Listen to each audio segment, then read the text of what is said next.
Saudi Arabia is running out of oil, and they know it. For decades, the kingdom has survived on a biblical curse, a land that is desolate, but rivers that run like gold. Experts predict by 2052, the rivers will run dry, or become so expensive to extract that the kingdom's primary engine of wealth will simply stop. To survive this looming economic doomsday, Crown Prince Mohammed bin Salman is betting $1 trillion on a sci-fi fantasy that defies laws of physics. The most expensive gamble in human history. Is this a revolution in civilization, or the world's most expensive funeral for the oil age? To understand what is actually happening in the desert, we have to look past the billion-dollar marketing trailers. We have analyzed thousands of pages of leaked documents and technical reports to move past the glossy renders.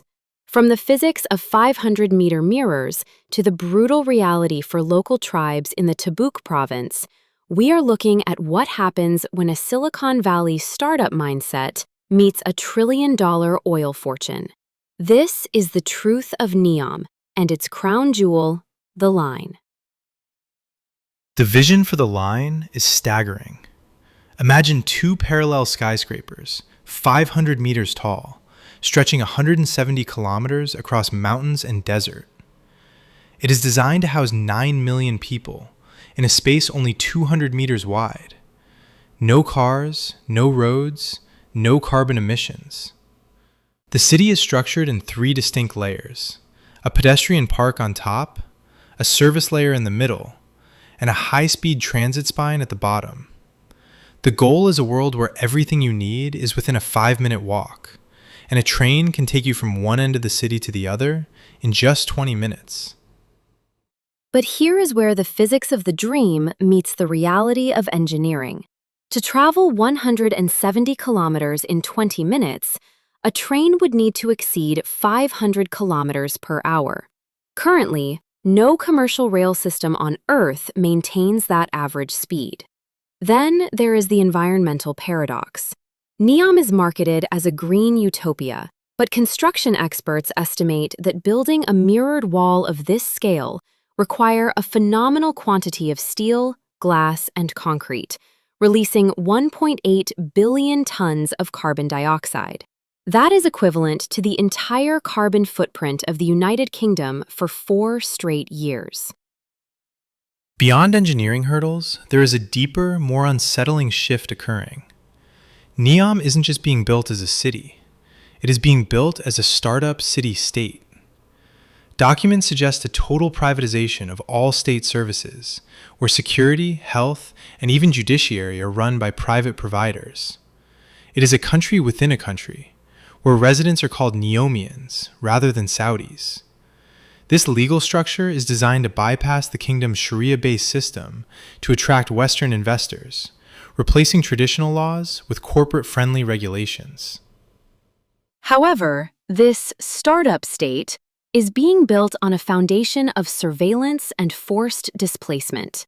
The Tabuk province was not empty land, but the ancestral home of the Al-Huwaitat tribe. Reports indicate thousands have been forcibly removed, activists harassed, imprisoned, or even killed for refusing to leave. Once inside the city, surveillance becomes absolute. In a confined 200-meter-wide corridor, AI-powered facial recognition and constant data harvesting could create a digital prison that tracks every movement in the name of efficiency. We also have to look at the history of these ghost cities in the Middle East. From the Jeddah Tower, which stands unfinished at 1/3 of its height, to the empty castles of abandoned projects in Turkey and Iran, the region is littered with the skeletons of oil-funded dreams. These cities fail because they lack an economic base. You can build a skyscraper, but you cannot easily build the industries and jobs required to sustain 9 million people out of thin air. Without an organic reason to exist, even a trillion-dollar city becomes a monument to ego, rather than a thriving society. The cracks in the vision are starting to show. While the world was watching high-resolution renders, the project was quietly and drastically scaled back. Recent reports reveal initial 170-kilometer goal for 2030 has been cut by 98%. Instead of a massive line, the kingdom is now aiming to complete just 2.4 kilometers. The project to redefine human habitation has effectively become a dot in the sand.